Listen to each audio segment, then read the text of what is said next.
Bom dia! Seja bem-vindo a mais uma videoaula com o professor Lucas, hoje estudando o Evangelho de João, discursos de Jesus. Para quem não sabe, a gente tem trabalhado o ensino de Jesus nos Evangelhos. Então, a gente tem focado no estudo das palavras de Jesus dentro dos Evangelhos. E nós dividimos esse estudo em 3 eixos.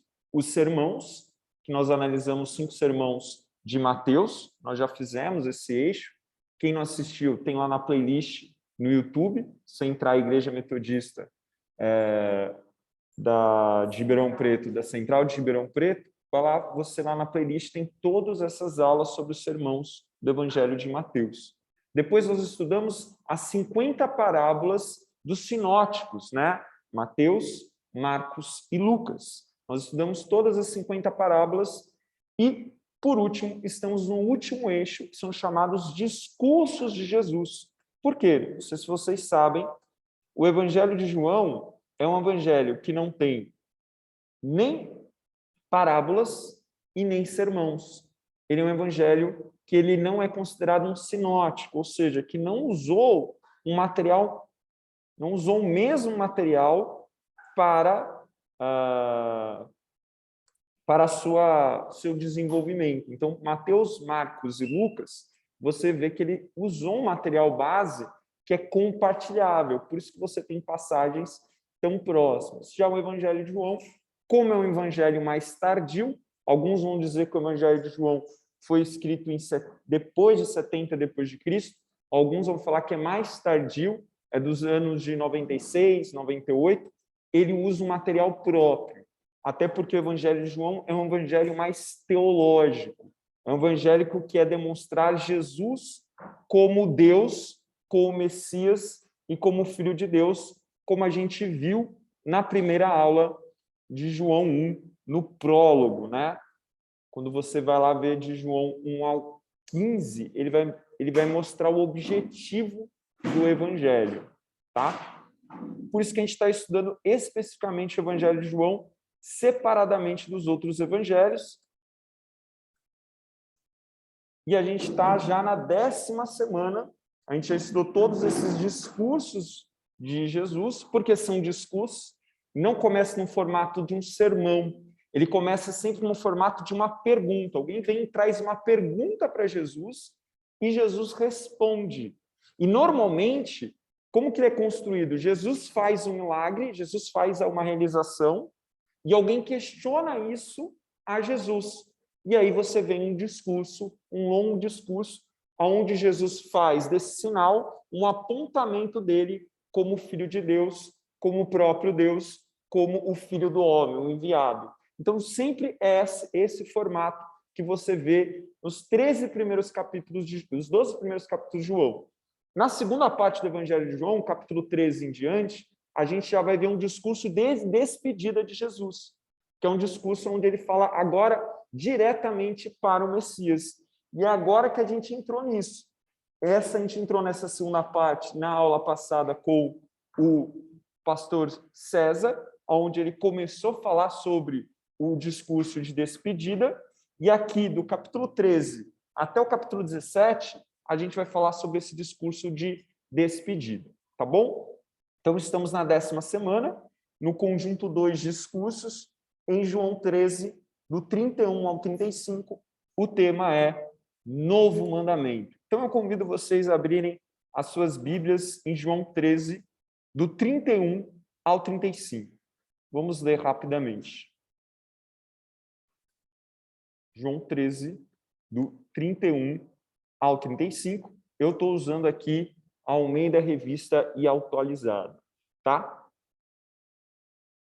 Vamos orar antes de nós iniciarmos. Senhor, nós te agradecemos por essa manhã. Pedimos, ó Deus, que o Senhor abra a nossa mente, nosso entendimento, para não receber apenas uma sabedoria, um entendimento, mas para receber o poder da palavra de Deus, que é poderoso para transformar corações, juntas e medulas, e mudar o nosso interior. Que essa palavra viva do poder de Deus venha atuar em nossos corações, em nome de Jesus. Amém e amém. Então, aqui em João 13, a gente está na última ceia.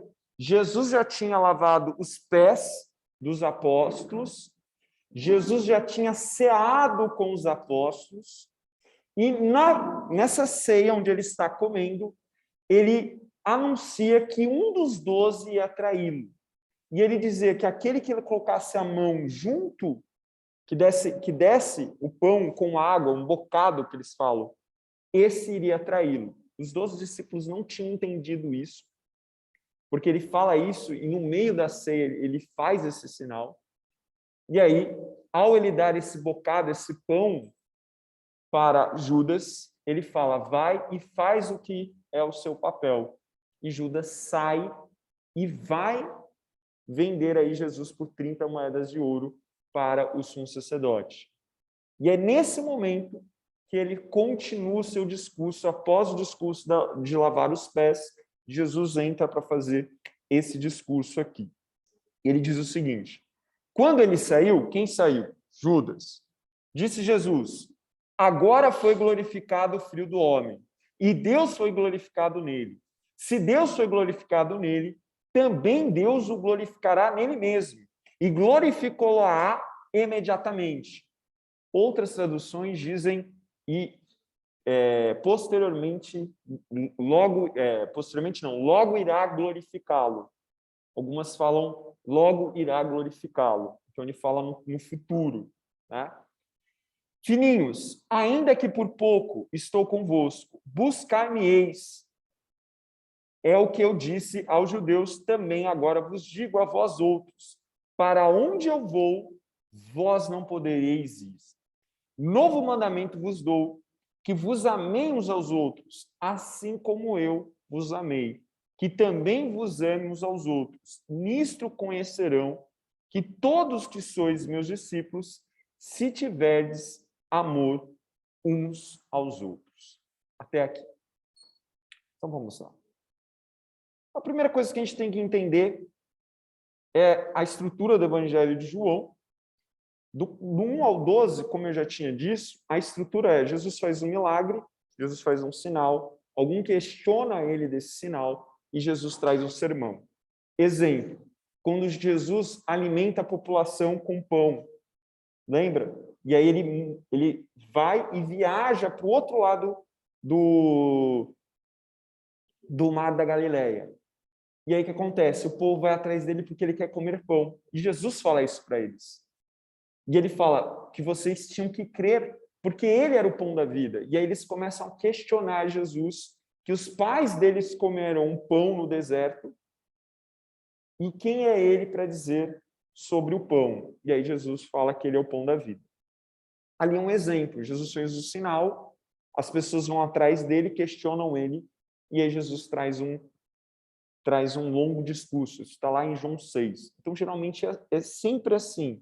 Jesus faz um milagre e depois ele faz um grande discurso. Já agora, essa lógica se inverte. João 13, João 14, João 15, João 16, João 17, Jesus vai estar preparando os discípulos para a sua morte e ressurreição. Por que Jesus anuncia que Judas irá traí-lo? Porque Jesus quer mostrá-lo que não foi Judas que entregou a vida de Jesus, porque ninguém pode tirar a vida dele. Foi ele que entregou em nosso favor. Não foi Pôncio Pilatos que decretou a morte de Jesus, não foi Herodes que permitiu a condenação de Jesus, não foi o sumo sacerdote Caifás e Anás que conseguiu a morte de Jesus, foi o próprio Jesus que deu, porque eles não tinham autoridade sobre ele. Então, ele quer anunciar aqui que ele sabia quem era o traidor. Ele sabia que ele seria entregue. Ele sabia que ele ia ser morto. E era necessário. Então, nesses capítulos que a gente vai ver, Jesus está preparando os discípulos para a sua morte e ressurreição. Por isso, começa com o discurso anterior do lava-pés. Tá? Então, aqui, a estrutura se inverte. Primeiro, eu vou explanar o que vai acontecer, depois vai vir um sinal, que seria a morte e ressurreição. Então, de João 3, em diante, a gente começa a ver isso. A primeira parte do João 13 é a cerimônia do lava-pés, que acontece antes da ceia. Depois da ceia, ao sair Judas, começa o discurso de despedida, que é o verso 31. Esse discurso de despedida vai até o verso 17. Então, Jesus prepara para a revelação daquele que tinha que morrer e ressurgir. Tá bom? Uma coisa importante é que isso daqui vai acontecer, esse discurso de despedida, 24 horas antes da morte dele. Então, tudo isso vai anteceder, vai começar aqui na casa de João Marcos, depois eles vão sair da casa de João Marcos, eles vão ali para o Ribeiro de Cedron, depois que eles terminarem no Ribeiro de Cedron, eles vão atravessar o rio e vão no Monte das Oliveiras, aonde Jesus vai orar uma última vez e ser preso. Então, todo esse processo é o discurso de despedida. Essa primeira parte vai estar dentro ainda do lugar onde eles fizeram a ceia, na casa de João Marcos.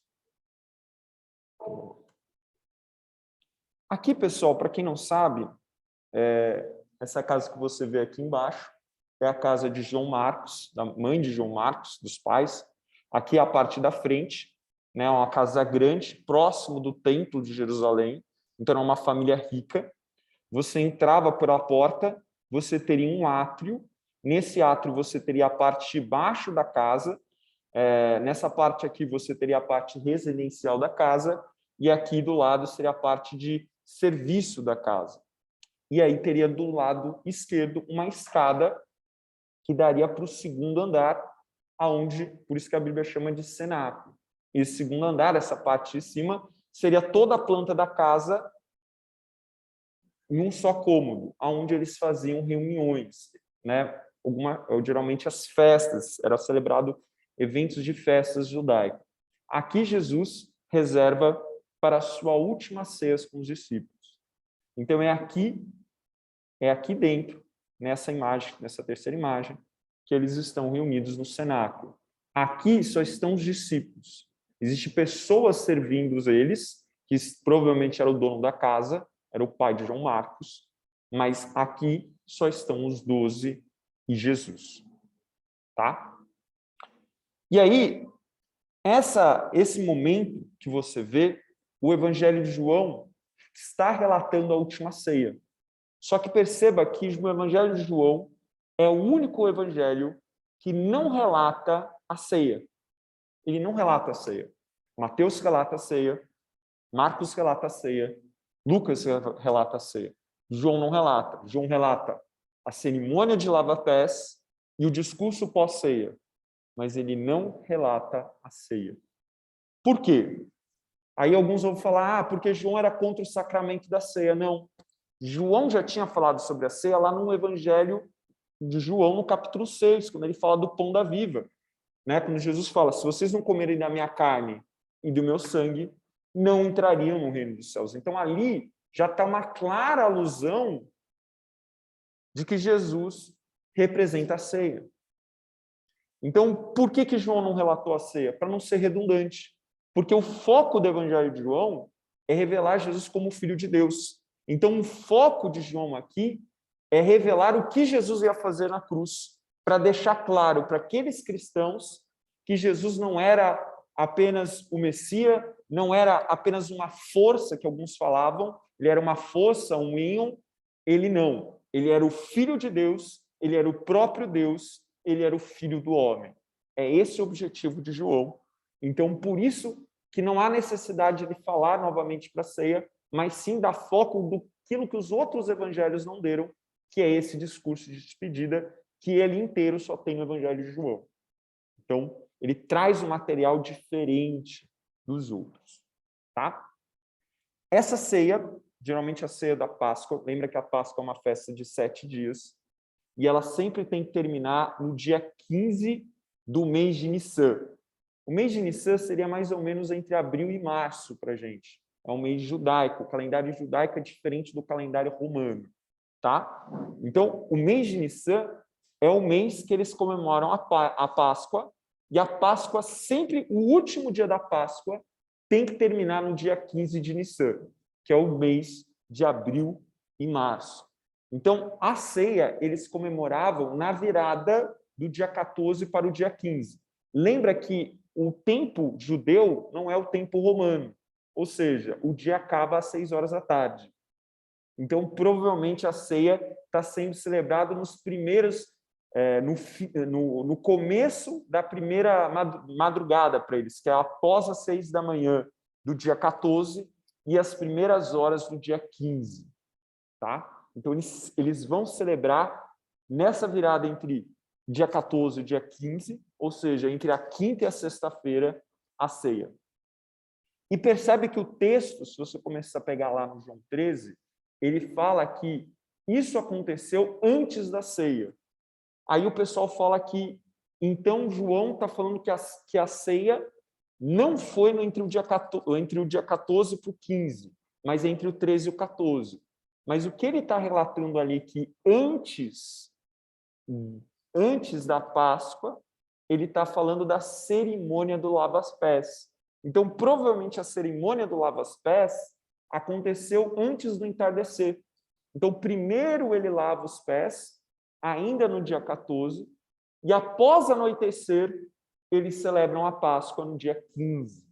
Tá? Então, quando o texto começa falando, e isso aconteceu antes da Páscoa, ele está dizendo não a ceia, mas sim a cerimônia de lava-pés. Então, Jesus lava os pés ainda no fim do dia, e na virada do dia, como era comum na época, eles celebraram a Páscoa, eles celebraram a ceia.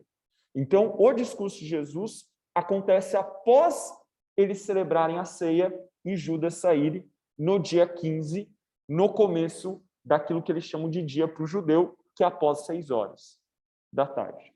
Ficou claro aqui? Então, depois disso, Jesus começa a anunciar. E aí, quem que vai sair antes do discurso de despedida? Judas. Judas ele vai sair, que está lá no capítulo 20 e 30, que é os versículos anteriores, e Jesus demonstra que ele sabia. Por quê? A gente pensa, nossa, Judas entregou Jesus, Jesus morreu por causa disso. Não. Jesus já sabia que tinha um traidor no meio deles. E ele não sabia aqui na ceia. Ele já fala isso lá no capítulo 6, ele já fala isso no capítulo 12, e ele já fala isso no capítulo 13. Jesus já sabia que havia um dos 12 que não tinha a natureza dos outros discípulos. E ele não tinha natureza não porque Deus elegeu Judas a ser o traidor, mas porque um dos 12 não teve o seu interior transformado. Então, Judas, ele é o traidor. Jesus fala, aqueles que eu elegi, né, eles não se perderam, mas aquele que não era meu, esse se perdeu. Muitas vezes o pessoal entende isso falando que é uma eleição. Jesus tinha eleito desde o início Judas para traí-lo. Não. Jesus chama os homens e a natureza dele, de Judas, o rejeitou. Então, um dos 12 iria traí-lo, mas quem seria depende da natureza dele, e era a natureza de Judas. E Jesus sabia disso, que a natureza dele não perdeu ao seu velho homem, por isso que ele sabia que ele ia traí-lo. Mas ele deixa ele no meio dos 12, porque era necessário para cumprir o propósito dele morrer. Então, você não deixa de ver a sinergia aqui.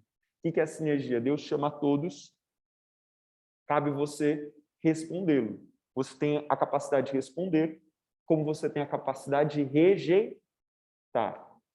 E aí você vê a onisciência de Jesus, como Jesus, ele é Deus, ele já sabia que Judas iria trair. Então, esse é o contexto do texto. Natureza é o caráter dele, o caráter individual dele. O caráter dele, lembra que Jesus fala para Nicodemos que ele tinha que nascer de novo. Perceba que são dos primeiros discursos de João, que está no capítulo 3. E aí, qual que é o lugar desse discurso? Também tem muito debate sobre o discurso. Para que vocês entendam, aqui a gente tem uma imagem 3D de Jerusalém, tá? Essa região aqui é o templo.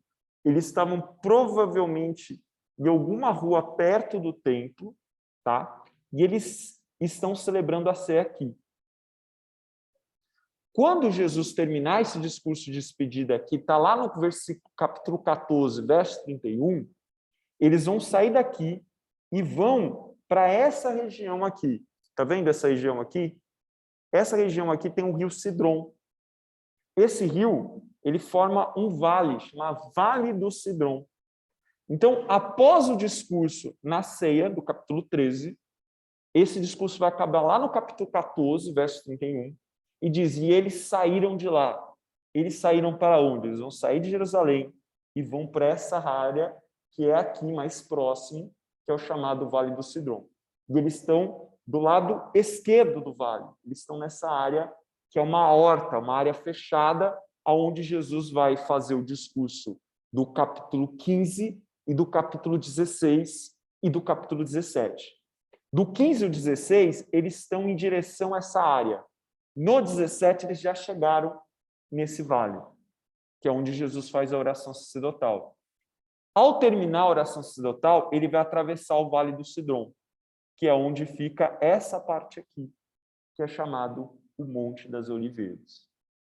Então, o discurso de despedida começa aqui, próximo do templo, na casa de João Marcos, no capítulo 13, do 31 ao 14, 31. Ao término, eles saem e Jesus vai falando, até que ele passa provavelmente por uma videira, por isso que ele faz o discurso da videira, no capítulo 15. E ele vai até o Vale do Cídron, eles vão chegar lá no capítulo 16, provavelmente.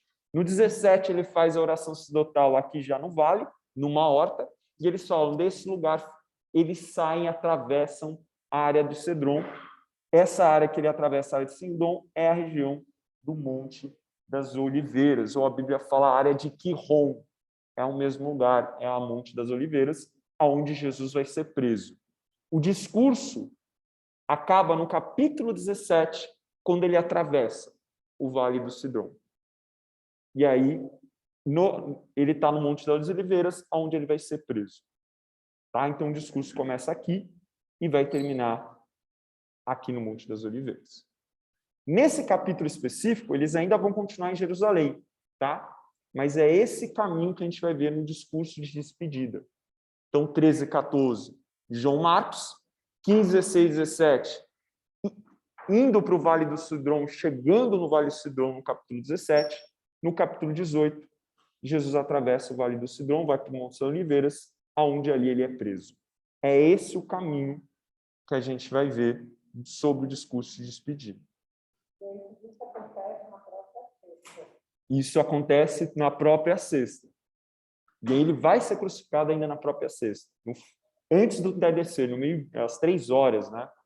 Ele vai ser crucificado às 3 horas, por isso que Jesus ressuscitou ao 3º dia, porque você conta a sexta, você conta o sábado e você conta o domingo. É no finalzinho na sexta. Sim, sim. A gente comemora na segunda. Ele morreu no dia de Páscoa, que é a sexta-feira, que é o último dia, que é o dia 15 de Nissan.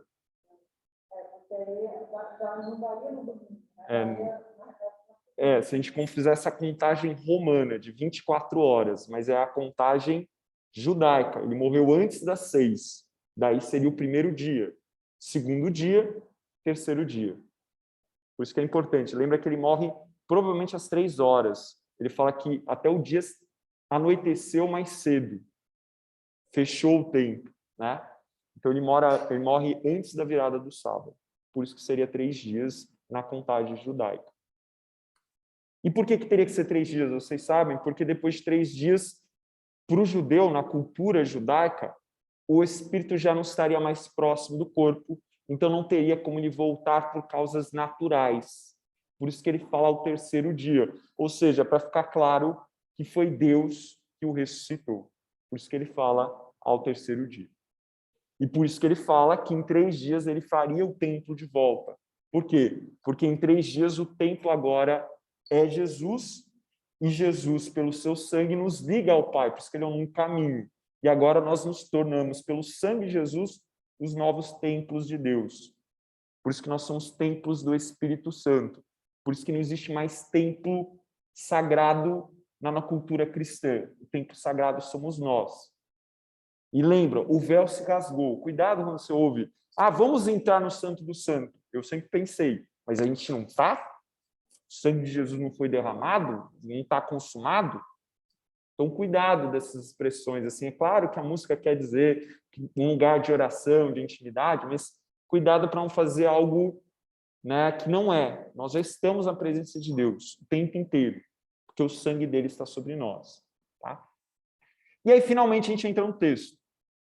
No verso 31, no verso 32, você percebe que a palavra glória se repete 4 vezes. Ele fala, glória é glorificado o Filho do Homem. Depois, Deus é glorificado nele. Depois ele diz, Deus o glorificará em si mesmo. E logo o há de glorificar. Fala 4 vezes a palavra glória. Parece que ele está falando a mesma coisa, não é? Mas não, ele não está falando a mesma coisa, a gente vai entender. Primeiro a gente vai entender a expressão filho do homem. Percebe que ele usa a palavra filho do homem? A expressão filho do homem é uma indicação da profecia de Daniel. E também você tinha o apócrifo daquela época, Enoque, que falava do Filho do Homem. Por que é importante, mesmo sendo o apócrifo do período? Porque era a maneira que Jesus usava para eles entenderem qual era o papel de Jesus. O que seria o Filho do Homem? Seria o enviado do Senhor, o bendito do Senhor, que iria restaurar todas as coisas.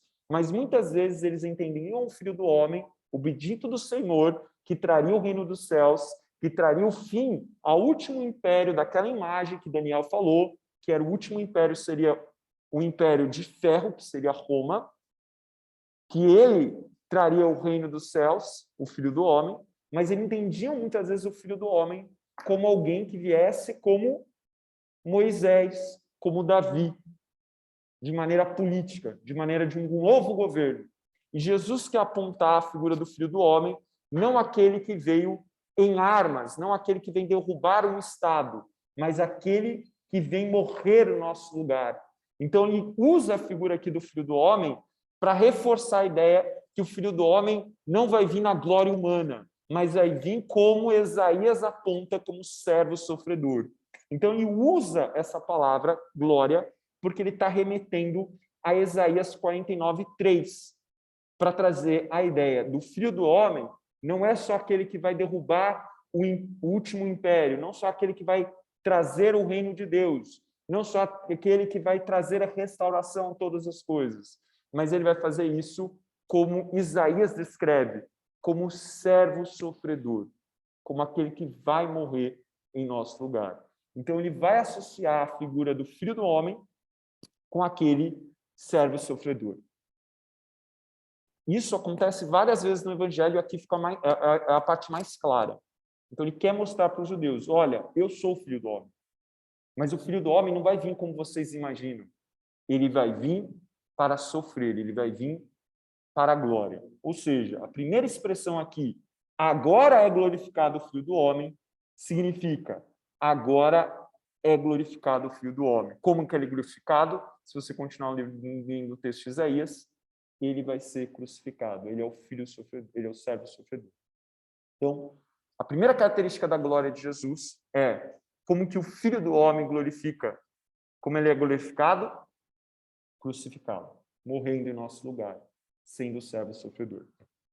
E é interessante que a palavra glória aqui, no grego, doxazo, ele significa revelar a esplêndida atividade de Deus. Porque como que Jesus revelaria a ação direta de Deus na história? Morrendo ao nosso favor e nos justificando, pagando o alto preço por nós, retomando a autoridade do reino de Deus, e agora todo que nele crê, por essa autoridade, pode ser regenerado pelo seu poder e pelo seu Espírito, o Espírito de Deus. Então, o que Jesus está falando quando ele fala agora é glorificado o Filho do Homem, eu preciso morrer. Para que a glória de Deus seja revelada, restaurando todas as coisas. Como está aqui em Isaías. E aí ele continua. E Deus é glorificado nele. Quem é o sujeito aqui? Jesus. Deus vai ser glorificado no Filho do Homem. Quem é o Filho do Homem? Jesus. Deus vai ser glorificado nele. Como que ele vai ser glorificado nele?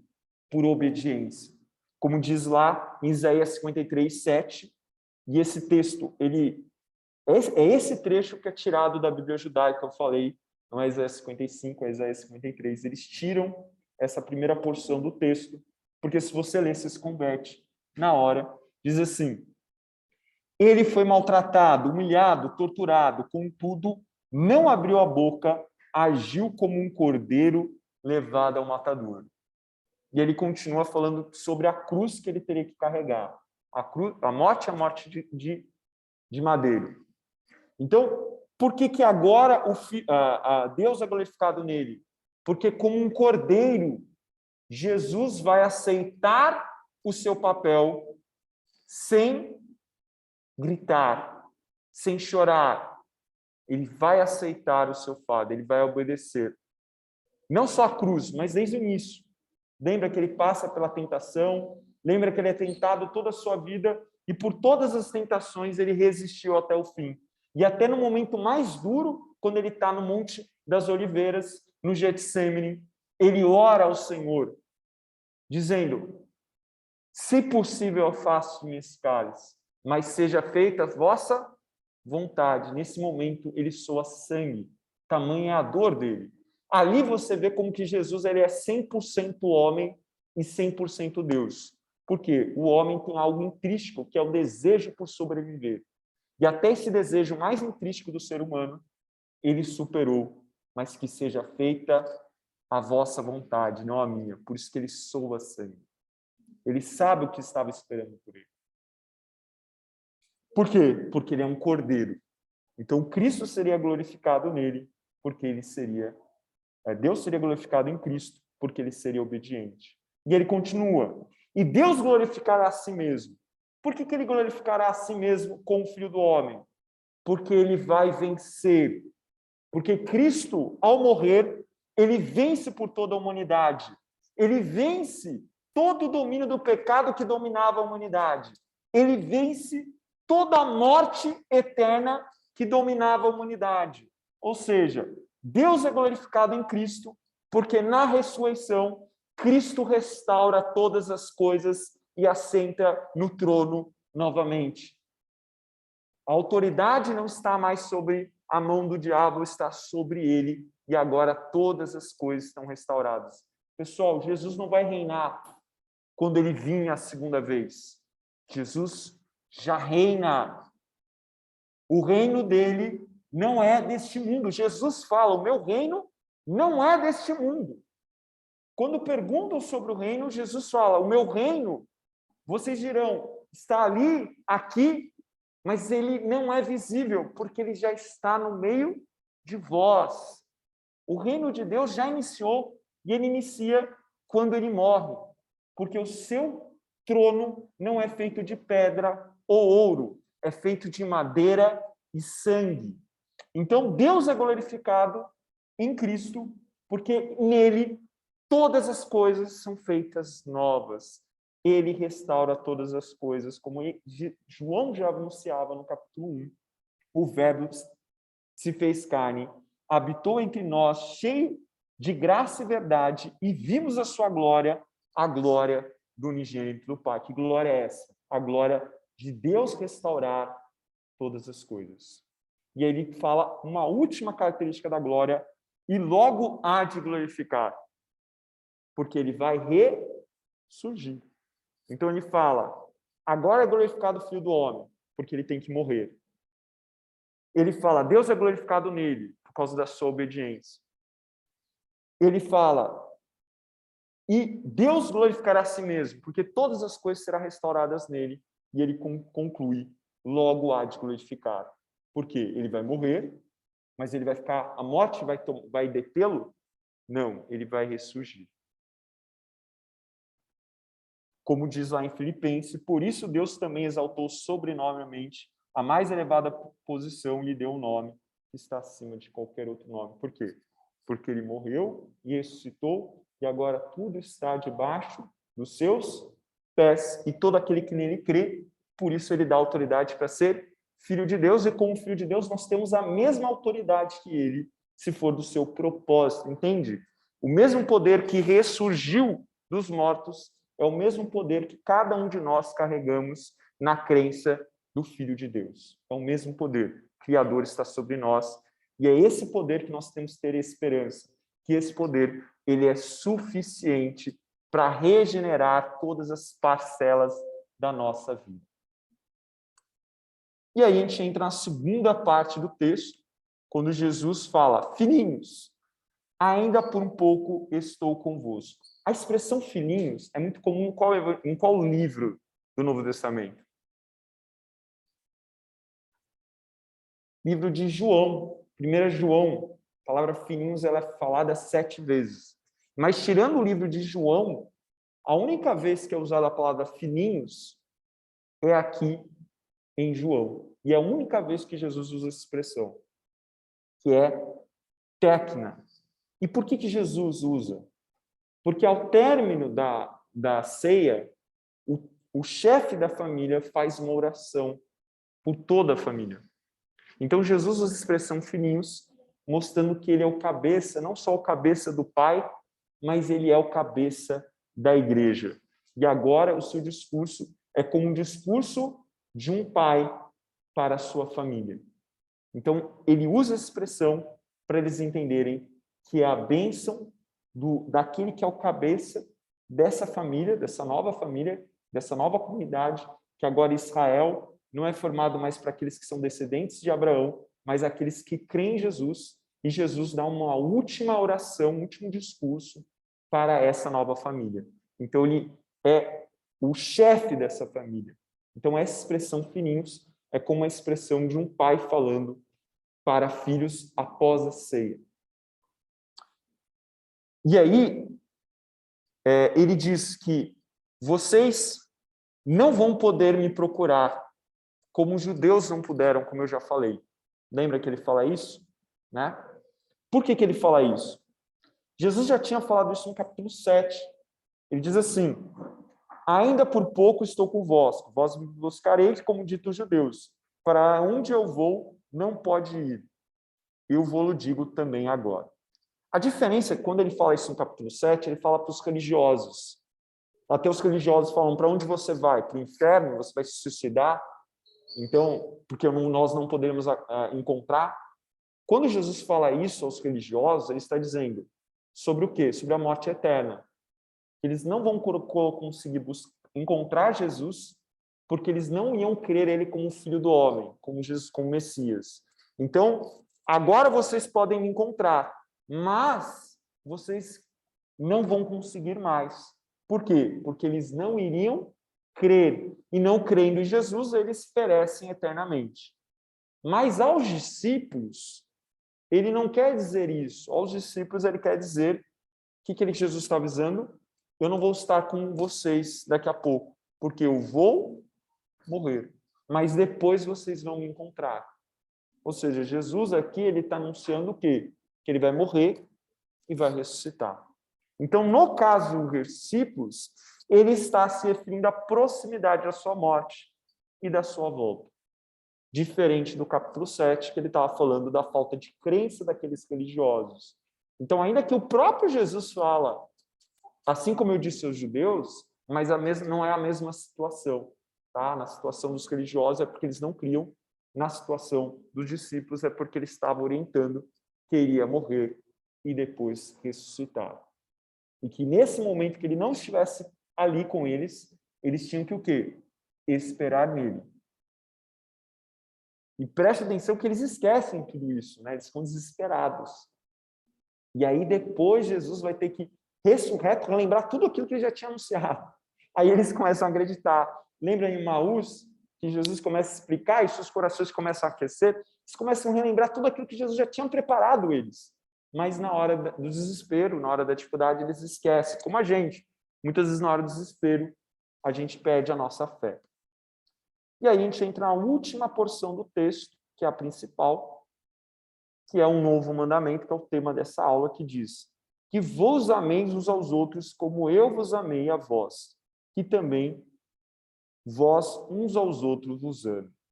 Então, primeira coisa, Jesus fala, amai uns aos outros. O ponto de partida aqui do novo mandamento, Jesus fala, eu vos dou um novo mandamento. Amai uns aos outros. Alguém já tinha falado isso nas Escrituras? Já. Ele está usando dois materiais aqui. Os dois materiais de Moisés, lá do Pentateuco. Por quê? Lá em Deuteronômio 6:5, já fala, ame teu Deus de todo o teu coração, de toda a tua alma, de todas as tuas forças. E lá em Levítico 19:18, ele já fala, amarás o teu próximo como a ti mesmo. E essa interpretação já era feita nos círculos de Qumran e já era feita nos círculos rabínicos de Hillel. Qual é a grande diferença? Eu vou explicar. Na verdade, no contexto da amarás, mesmo está isso pelo irmão sangue, né? Não... A gente vai entrar.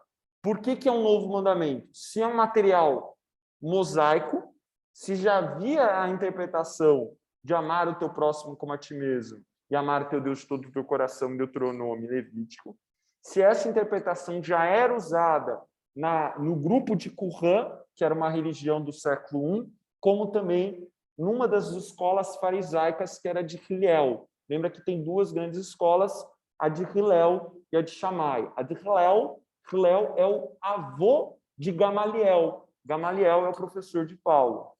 Tá? Então, se já tinha, por que era um novo mandamento? Tem duas características que tornam ele um novo mandamento.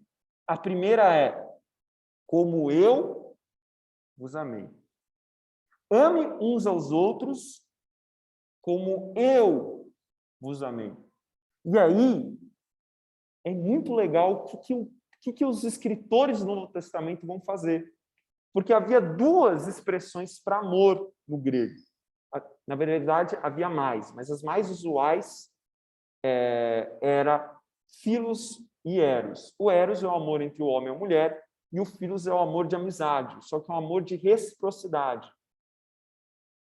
Tinha também o estratego, tinha o amor à filosofia, mas para falar desse amor de relacionamento, seria o eros ou o philos. E aí, nenhuma dessas duas palavras encaixa no amor que Jesus está falando. E aí, o escritor do Novo Testamento vai ter que pegar uma outra palavra, que é o ágape. Aí todo mundo fala, mas o ágape é o amor de Deus. Sim, mas ele não era o amor de Deus até o Novo Testamento. A palavra ágape quase não era usada pelos gregos.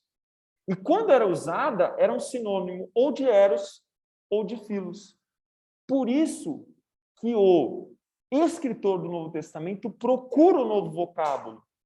Porque não é um amor de amizade, não é um amor de um homem ou mulher, é um amor sacrificial, é um amor de altruísmo. Por isso que no português, e eu gosto dessa expressão no português, geralmente das traduções católicas, ele nem usa a palavra amor, ele usa caridade. Porque a palavra amor no português também não dá essa noção. Eu acho que até caridade ficaria muito melhor. Não que caridade carregue, mas pelo menos é um pouco mais, aponta mais para o ágape. O que seria o ágape? O amor sacrificial, o amor que não quer algo em troca, o amor que se doa sem querer algo em troca, o amor que se entrega inteiramente por outro, ainda que o outro não mereça. Então, quando Jesus fala, vocês devem amar como eu amei, o vocábulo aqui é ágape. O cristianismo que traz o termo ágape para o uso da língua grega e traz um novo sentido a ele, que é o amor de Deus, o amor sacrificial, o amor de doação. Então, a primeira diferença do novo mandamento é o quê? Ame como vos amei. Como que Jesus amou? Dando a sua vida no nosso lugar. É esse tipo de amor que ele está falando. Então, essa é a primeira característica. Essa é a primeira diferença. É um amor sacrificial, não um amor de irmão. Segunda característica que não dá para tanto ver nesse texto, mas que Jesus já tinha discutido com os fariseus lá no Lucas 10, versos 29 e 37. A gente já falou sobre essa aula, que é a aula sobre a parábola do bom samaritano. E uma das discussões da parábola do bom samaritano é: quem é meu próximo? Lembra que o mestre de lei responde esses dois versículos. Quais são os principais mandamentos? Jesus fala, como que interpretas? E aí o mestre de lei fala, ele cita esses dois, Deuteronômio e Levítico. Jesus fala, muito bem, vai e cumpre. Aí o mestre de lei, querendo se justificar, diz, mas espera aí, quem é o meu próximo? Porque para os judeus, o próximo é o círculo social dele. É o círculo social, máximo a família e talvez o círculo farisaico. E aí, por isso que ele pergunta, mas quem que é meu próximo? Os judeus interpretavam o próximo como o judeu praticante. Os pagãos entendiam esse amor mais sacrificial, pai, mãe e filho. E Jesus alarga isso. Quem é o próximo? Ele conta a história do bom samaritano. E na história do bom samaritano, tem uma pessoa moribunda no meio da estrada, passa um levita, passa um sacerdote, ninguém ajuda. Quem que passa? O samaritano, seria, na visão daquela sociedade, a pessoa mais infiel de todas, e é ela que ajuda a pessoa moribunda no meio da estrada. E aí Jesus pergunta ao fariseu, quem foi o próximo desse homem? E ele disse, aquele que agiu com misericórdia. Então, Jesus responde, então vá e faça o mesmo. Então, a segunda característica, que o próximo para o cristianismo é todo aquele que nós podemos ter misericórdia.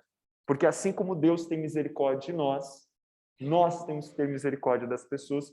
Por isso que a palavra amor não está no Pai Nosso. Já para pensar, o Pai Nosso não tem a palavra amor. O que ele tem? Perdoai-vos as nossas ofensas, assim como nós perdoamos aqueles que nos têm ofendido. Percebe? A mesma misericórdia que você recebe, você deve ter. Ou seja, tem um amor lá, que é a misericórdia. Então, a segunda inovação do cristianismo, além do vocábulo ágape, a segunda característica é, quem é o meu próximo? Todo aquele que eu tenho oportunidade de ter misericórdia, assim como Deus tem por mim. Então, ele traz pela primeira vez na história da humanidade a ideia universal do amor.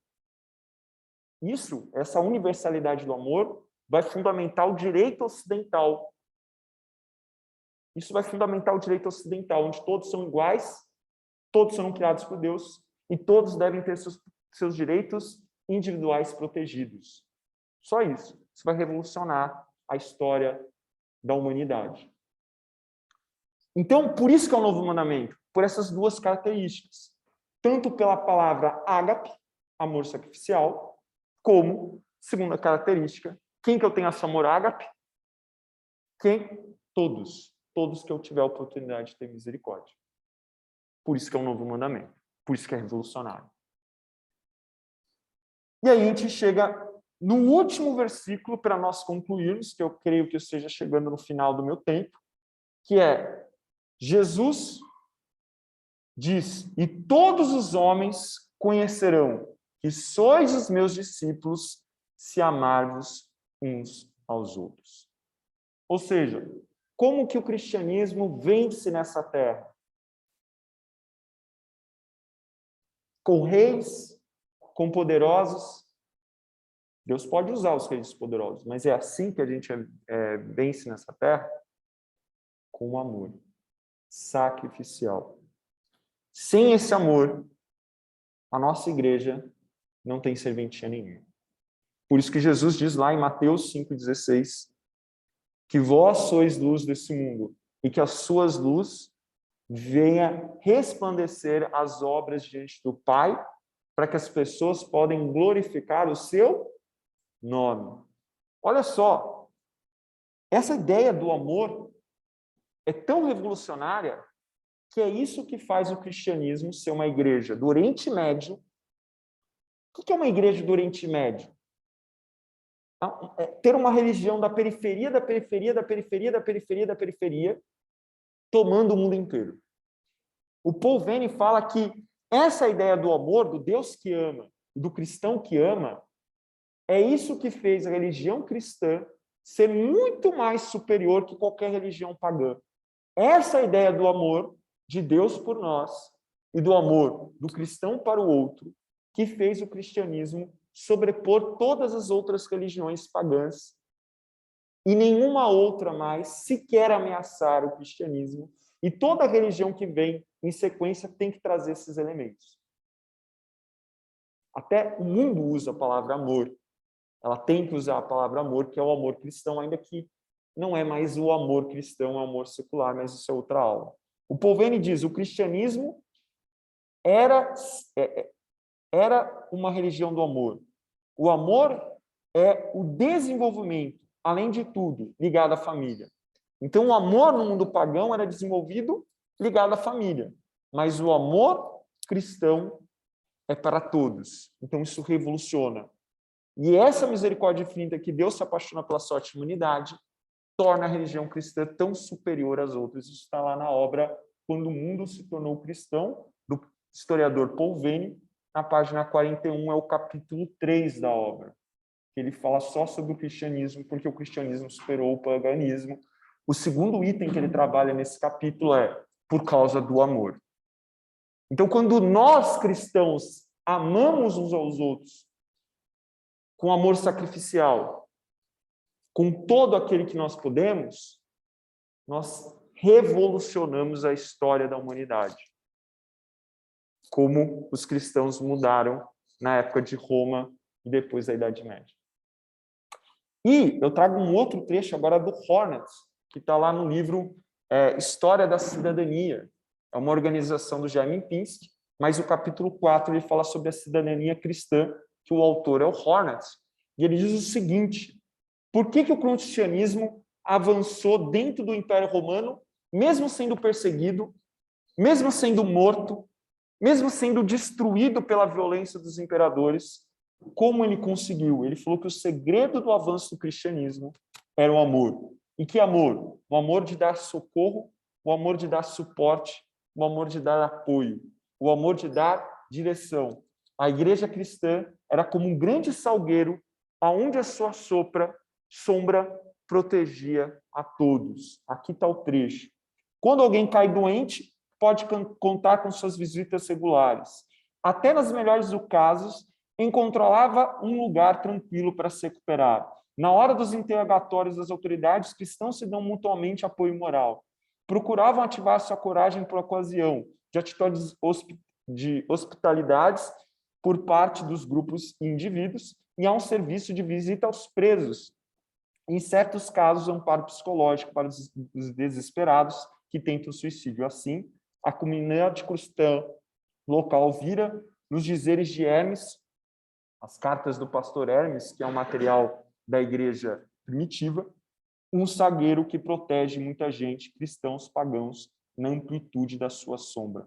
Eis aí o segredo do cristianismo. Pessoal, quando a gente fala de serviço social, hospital, orfanato, tudo isso é criação do cristianismo. Não existe isso na história. Isso vem da ideia de nós termos a ideia do amor sacrificial. Por isso que você vê hospitais, a maioria são instituições católicas ou protestantes, os hospitais começaram com o cristianismo. Os orfanatos, o serviço social aqui no Brasil até a década de 50 era feito dentro da Igreja Católica, porque essa coisa de ajudar os pobres, o órfão, a viúva, os doentes, ele nasce na Idade Medieval dentro dos monastérios. Isso é fruto dessa característica do cristianismo. E é assim que o cristianismo marca a história. Com amor sacrificial, quando nós estamos dispostos a sacrificar. E aí a gente chega na aplicação e na parte final da aula.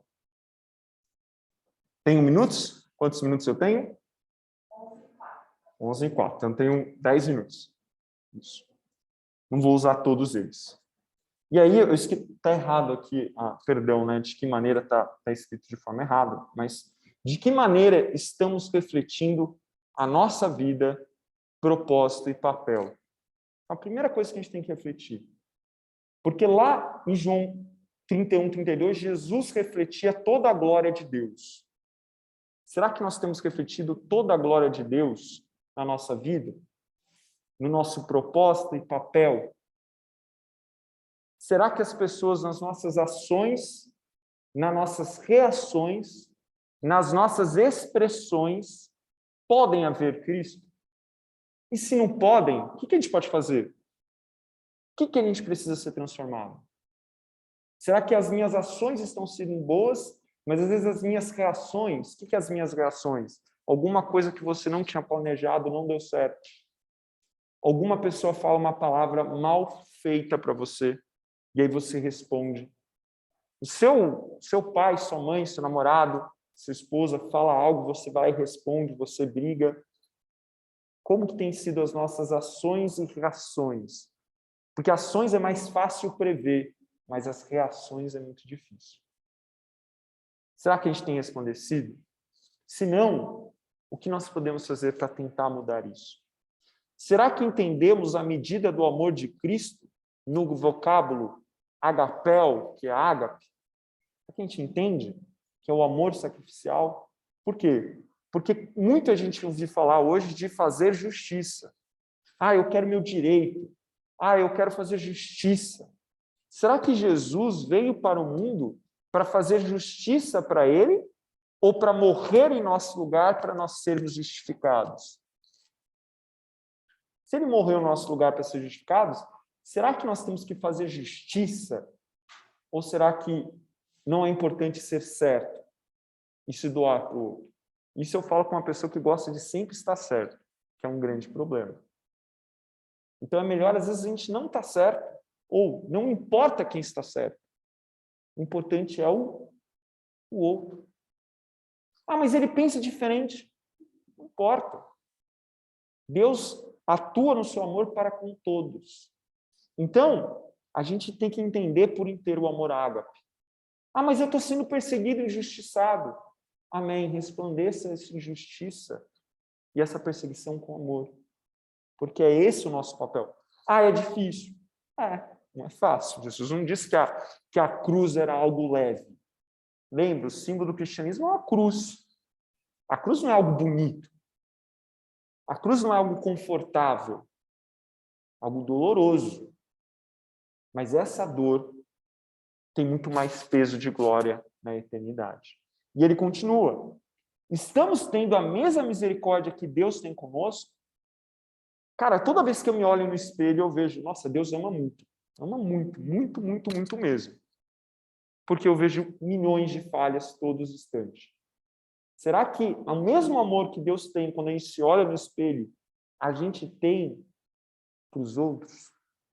Acho que a mesma paciência que Deus tem comigo, com todas as falhas que eu já tive nesses longos 36 anos, lembrando que eu sou um jovem intruso aqui.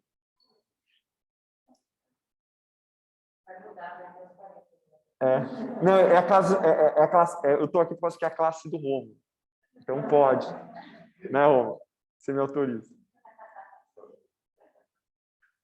Então, pessoal, será que a gente tem a mesma paciência?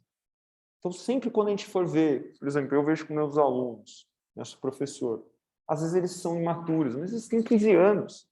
Às vezes eu sou imaturo com 36. Como que eu posso querer maturidade de um aluno de 12, 13, 14, 15 anos? Se com 36, às vezes eu não sou. Então, é esse tipo de lembrança que a gente tem que fazer todos os dias na nossa oração devocional. A oração devocional não é para Deus, é para nos transformar. Deus já fez tudo. Cabe a nós cumprir nosso papel. E aí termina. Entendemos o nosso amor como algo universal e para todos? Ou é só para alguns da ideologia A, B, C, ou do credo A, B, C, ou da posição política A, B e C? Por quê? Eu vejo muito nas redes sociais as pessoas se degladiando. A pessoa pode pensar diferente de você e você não precisa ofender ela. Se você quiser dialogar com ela, beleza. Você vai lá, coloca a sua maneira de pensar. Se a pessoa não concordar, ótimo, é a visão dela. Mas o que eu vejo? As pessoas se ofendendo. Só porque a pessoa pensa diferente, é assim que Jesus fazia. Jesus tentava abrir a cabeça das pessoas. Se a pessoa não quer entender, amém. Então, o amor é para todos, inclusive com aquela pessoa que você acha que não tem jeito. Porque se você teve jeito, aquela pessoa vai ter também. Então, é para todos. Eu sei, porque eu sou uma pessoa que tem vários... Eu sou uma pessoa muito metódica e que tenho vários toques, mas eu tenho todos os dias, dentro de uma sala de aula, você tem todos os tipos de aluno. E ali você tem que ser muito empático, ali você tem que tentar controlar a sua visão e fazer eles só pensarem. E aí, como eles vão pensar e qual o caminho que eles vão chegar, aí a responsabilidade deles. Você muitas vezes tem que tirar a sua opinião, né? Porque eu não quero dar a minha opinião, eu quero dar uma análise do processo, sobre o professor de história. E quando não tem jeito, eu falo, ó, eu vou dar a minha opinião, mas isso não significa que está certo, é a minha opinião. Quando não tem jeito, é uma coisa muito específica, eles querem. Ó, é a minha opinião, isso não significa que seja o certo. Então, não importa quais são as ideologias, nós temos que transformar as pessoas. E aí, por último, de que forma podemos ser um salgueiro de Cristo? O que é um salgueiro de Cristo? É a sombra que atua com misericórdia. Como você pode ser um salgueiro sendo filho? O que será que você pode ajudar na sua família que ela está precisando? Sua mãe? Seu pai? Às vezes eles estão passando por uma época muito difícil financeiramente falando, né? Saiu o PND dessa semana e o PND do ano passado mostra que é o maior número de pessoas dependentes do governo federal na história. Então, muitas pessoas estão precisando de ajuda. Será que eu tenho ajudado na minha casa? Será que eu tenho tendo apoio, suporte? Ou será que você tem um irmão, uma irmã, um pai, uma mãe que precisa de ajuda? E aí você vai ter que sacrificar seus sonhos para ajudá-lo? Será que você está disposto? Será que você tem sido salgueiro lá no seu trabalho? No que você pode ser um salgueiro, um ator de misericórdia? Se você é marido, o que você pode ajudar a sua esposa e a esposa o seu marido? Então nós temos que ser salgueiros. Nós temos que ser instrumentos de transformação. Nós temos que ser aquela pessoa que as pessoas gostam porque trazem a paz e não murmuração e reclamação. Então, terminando a aula de hoje, precisamos refletir a glória de Deus, nossas ações e gestos. Precisamos entender o amor sacrificial de Deus, doando. Precisamos entender que o mesmo amor que Deus nos perdoa, nós temos que ter para as pessoas. Precisamos amar todo tipo de pessoa, não importa as ideologias dela. E, por último, temos que ser não apenas um instrumento de amor, mas de misericórdia e salgueiro nos nossos espaços sociais e na igreja. Você tem um papel na igreja, você tem um propósito aqui na igreja. Você também tem que ser um salgueiro dentro da igreja, e não só nos espaços sociais. Deus te chamou em algum lugar e você tem que saber responder e atuar. É dessa forma que possamos ser conhecidos como discípulos de Jesus. Amém? Então vamos orar para terminar. Senhor, nós te agradecemos por essa ministração nesta manhã. Pedimos, ó Deus, que o Senhor nos ajude a vivermos segundo o seu amor, como o Senhor amou-nos e nos ama todos os dias, que nós aprendemos a amar uns aos outros, aprendendo a ser paciente, misericordioso, empático, a não ser dono da verdade, a não querer sempre a palavra, a aprender a ouvir, aprender a atuar, agir, a abandonar os nossos sonhos, os nossos desejos pelo outro. Nos ensina a sermos os teus discípulos e, como tal, a carregarmos a cruz como o Senhor carregou. Ajuda-nos, ó Pai, porque somos egoístas, individualistas, nós somos pessoas imediatistas. Nos ajuda. Transforma a nossa natureza interna. Transforma o nosso homem interior todos os dias. Nos regenera para que possamos, dia a dia, resplandecer do teu amor nas nossas palavras, nas nossas ações, reações e gestos na nossa vida. É o que nós pedimos em nome do seu filho amado Jesus. Amém. Amém? Até a próxima aula. Abraços. Somos mais que vencedores por intermédio de Jesus Cristo. Amém. Tchau, até a próxima aula.